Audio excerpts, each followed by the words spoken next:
연약함 그대로 사랑하시네. 나의 모든 발걸음 주가 하시나니 날 인도하소서.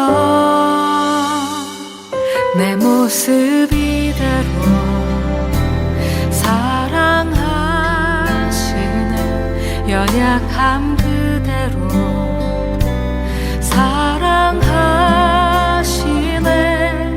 나의 모든 발걸음 주가 하시나니 날 인도하소서.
모습 이대로 사랑하시네.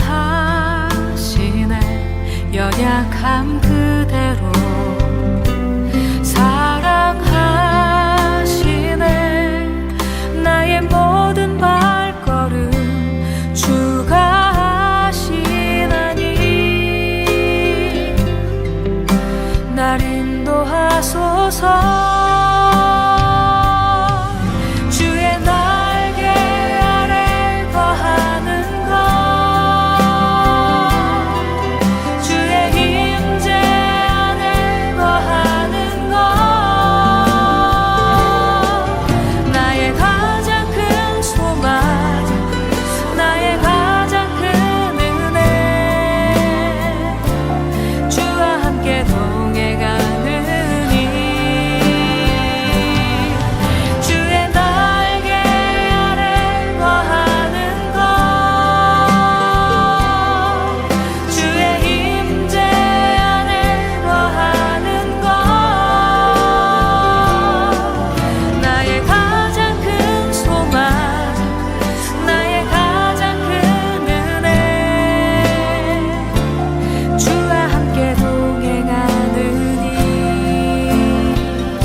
나의 가장 큰 소망, 나의 가장 큰 은혜,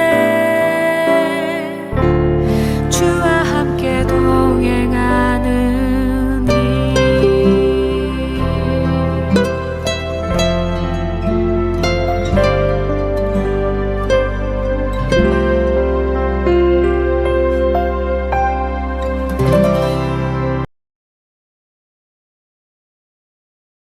오늘 다같이 보실 말씀은 마가복음 11장 20절에서 33절까지 말씀입니다.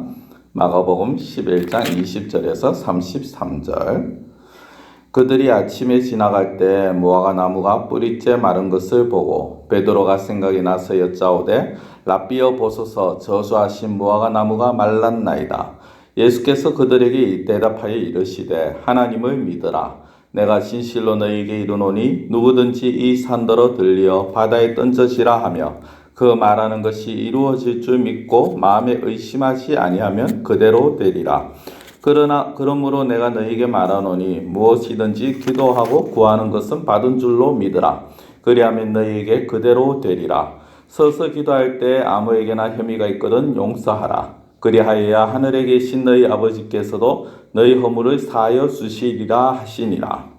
그들이 다시 예루살렘에 들어가니라. 예수께서 성전에서 거니실 때 대제사장들과 서기관들과 장로들이 나와 이르되 무슨 권위로 이런 일을 하느냐? 누가 이런 일할 권위를 주었느냐? 예수께서 이르시되 나도 한 말을 너희에게 물으리니 대답하라. 그리하면 나도 무슨 권위로 이런 일을 하는지 이르리라. 요한의 세례가 하늘로부터냐 사람으로부터냐? 내게 대답하라. 그들이 서로 의논하여 이르되 만일 하늘로부터라 하면 어찌하여 그를 믿지 아니하였느냐 할 것이니 그러면 사람으로부터라 할까 하였으나 모든 사람이 요한을 참 선지자로 여기므로 그들이 백성을 두려워하는지라. 이에 예수께 대답하여 이르되 우리가 알지 못하노라 하니 예수께서 이르시되 나도 무슨 권위로 이런 일을 하는지 너희에게 이르지 아니하리라 하시니라. 아멘. 네, 오늘 말씀은 예수님이 예루살렘에 입성하시고 난 이후에 이틀째 되는 날입니다. 어떻게 보면 입성하시는 날부터 하면 3일째고요. 우리가 고난주간으로 친다면 화요일이 되어집니다. 그 화요일에 이제 예수님께서 그 아침에 이제 성전 쪽으로 길을 가시는데 20절에 보면은 무화과 나무가 뿌리째 마른 것을 보셨다라고 말씀을 합니다. 무화과 나무가 뿌리째 말랐다. 이 무화과 나무는 어제 말씀하신 것처럼 예수님께서 먹을 것이 있는가, 그 나뭇잎을 보고 먹을 것이 있는가 하고 가셨다가 실망하셔서 제대로 그 나무를 저주하신 그런 사건입니다. 그렇게 저주받은 그 나무가 이제 뿌리째 말라버렸다는 거죠. 그것을 본 제자들과 베드로가 예수님께 이렇게 말을 합니다. 보소서 저주하신 무화과 나무가 말랐나이다. 어떻게 보면 굉장히 이들은 의구심을 가질 수밖에 없었습니다. 어떻게 말 한마디에 저 나무가 저렇게 마를 수 있느냐. 그러나 이것은 곧 다르게 말씀을 드린다면 예수님께서는 이 우주에 이 모든 세상에 있는 모든 것들의 생명을 주관하시는 분이시다라는 것입니다. 우리가 생명하면 흔히 사람의 생명 또는 동물만을 생각하기 쉽습니다만은 모든 살아있는 것, 식물조차도 하나님의 말씀 한마디에 그 식물이 죽을 수도 있고 다시 살아나실 수도 있다라는 것입니다. 오늘 예수님께서는 그것을 보여주시는 거죠. 그러면서 제자들이 무엇을 말씀합니까? 하나님을 믿으라라고 합니다. 이게 무슨 말일까요? 지금 이스라엘 사람들이 하나님을 모르는 것도 아니고 그리고 예수님의 제자들이 하나님을 모르는 것도 아닙니다. 하나님을 믿고 있습니다. 그런데 여기에서 믿으라는 것은 무엇을 말합니까? 이 뒤에 말씀이 연결이 되어지는데 그것은 단순하게 우리가 어떤 신을 믿는다는 것이 아니라 그 신에 대한 무한한 확신과 신뢰를 말을 하는 것입니다. 자, 23절에 보시면요. 내가 너희에게 말할 건데 누구든지 산으로 들려 바다에 던져지라면 그대로 될 것을 믿고 그 마음에 의심하지 아니하면 그대로 된다고 말씀을 합니다. 그러면서 24절 보면 너희에게 말하노니 무엇이든지 기도하고 구하는 것은 받은 줄로 믿으라. 그래야면 너희에게 그대로 되리라고 말씀을 합니다. 여기에서 하나님을 믿으라는 것은 바로 이 믿음입니다. 내 막연하게 어떤 신적인 존재를 믿는다는 것이 아니라 그 신은 모든 것을 하실 수 있는 능력이 있으신 신임을 믿으라는 것이죠. 우리가 하나님을 믿는다, 예수님을 믿는다고 말하는 것은 단순하게 하늘에 계신 그 하나님을 믿습니다, 부처를 믿듯이 믿습니다가 아니라는 것입니다.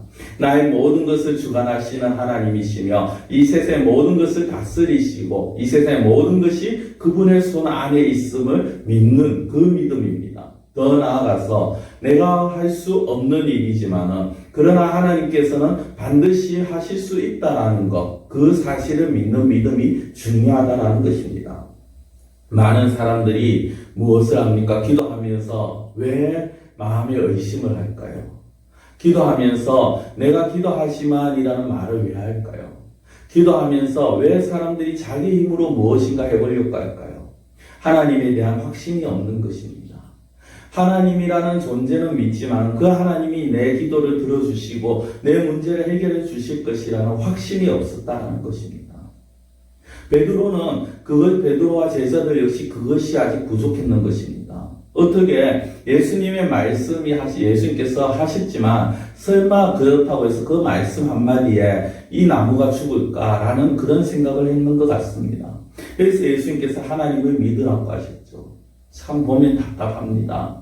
많은 시간, 33년이라는 시간을 예수님과 함께 다녔습니다. 예수님의 말씀 한마디로 병자가 고쳐지고, 말씀 한마디로 귀신이 쫓겨나고, 말씀 한마디로 풍랑이 잠잠해지는 그 모든 것을 보았음에도 불구하고, 제자들은 아직까지 그들의 눈이 뜨이지 못하고, 그들의 믿음이 세상에 묶여있는, 세상의 안에 갇혀있음을 볼 수가 있는 것입니다.